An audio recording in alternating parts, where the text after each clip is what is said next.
Hola, ¿qué tal? ¿Cómo están? Yo soy Aníbal Santiago, un periodista mexicano. Hoy en Tu Punto Money vamos a hablar de la crisis económica de 1994. Una crisis económica que impactó a la población en aquel momento, pero que dejó secuelas durante muchos años. ¿Qué ocurrió en aquel 1994? Estábamos viviendo, digamos, en la primera mitad de la década de los 90, lo que parecía un momento de pujanza económica. Digamos que el gobierno de Carlos Salinas nos supo vender la idea de que estábamos entrando de manera muy tersa hacia el primer mundo, de que México se estaba convirtiendo por fin en un país desarrollado. Tenía en aquel momento un gran respaldo popular y, digamos, había una creencia generalizada de que efectivamente las cosas se estaban haciendo bien. Pero pronto nos empezamos a enfrentar a la realidad y a darnos cuenta que en realidad todo eso estaba muy mal sostenido y que en cualquier momento se podría venir abajo, como finalmente ocurrió. ¿Qué pasaba en aquel 1994? Que México era un país con un terrible déficit. Es decir, compraba mucho más de lo que vendía. Y ese hoyo negro de nuestra economía, ¿cómo se subsanaba? Subsanaba entre comillas. Uno, con una gigantesca inversión extranjera. Es decir, el gobierno mexicano daba muchas facilidades en términos de intereses, en términos de aranceles, de facilidad de trámites para que los extranjeros vinieran a hacer empresas en México. Otra, con un muy grande déficit fiscal, es decir, el gobierno mexicano le pedía a su propio aparato estatal dinero para sostener al país y para llevar a cabo la obra pública. Y también era un factor muy importante todos los procesos de privatización. Fundamentalmente la venta de Telmex, es decir, una institución que pertenecía al aparato gubernamental, y la privatización del sistema bancario mexicano.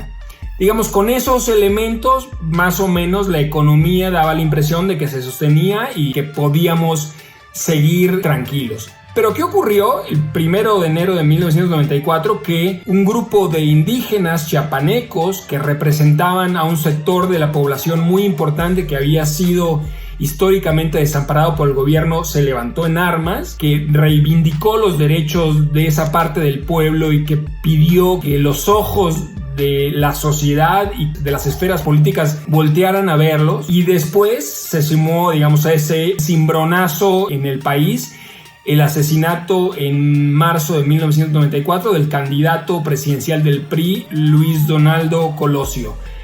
Por si fuera poco, en septiembre de ese mismo año, el secretario general del PRI, José Francisco Ruiz Massieu, también fue asesinado. Ninguno de los dos asesinatos, que fueron gravísimos para el curso de nuestra realidad, tuvo claridad. Se supo en realidad qué había ocurrido. Y las consecuencias económicamente fueron muy importantes. ¿Qué ocurrió? Que los inversionistas privados, muchos de ellos extranjeros, se dieron cuenta que la situación de violencia era incontrolable, que en México no había suficiente paz social como para tener su dinero aquí ni para hacer negocio. Y analistas, elementos del propio gobierno de Carlos Salinas, en el último periodo de su administración, plantearon que había que equilibrar, digamos, esa fuga de capitales que estaba vaciando las arcas internacionales con una devaluación de la moneda. Salinas, que tenía esperanzas de presidir la Organización Mundial del Comercio, dijo: no voy a devaluar. Pero cuando entra Ernesto Zedillo a la presidencia, no tiene alternativa, tiene que devaluar la moneda. Pensaba de que pasara más o menos de 3 a 4 pesos, pero se le salió absolutamente de control. Pasó el dólar a valer 7 pesos mexicanos. La crisis económica fue muy profunda, muy violenta, la inflación fue galopante. Digamos que para el gobierno fue muy importante porque no tenía dinero, porque los capitales extranjeros se estaban yendo. ¿Y qué le ocurrió a la población? Que todos los créditos de casas, de coches y otro tipo de bienes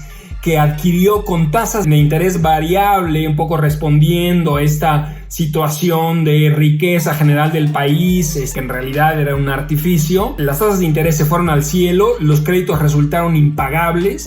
O no lo pagaron o tuvieron que entregar esos bienes de los que ya habían aportado una buena cantidad a las propias instituciones bancarias.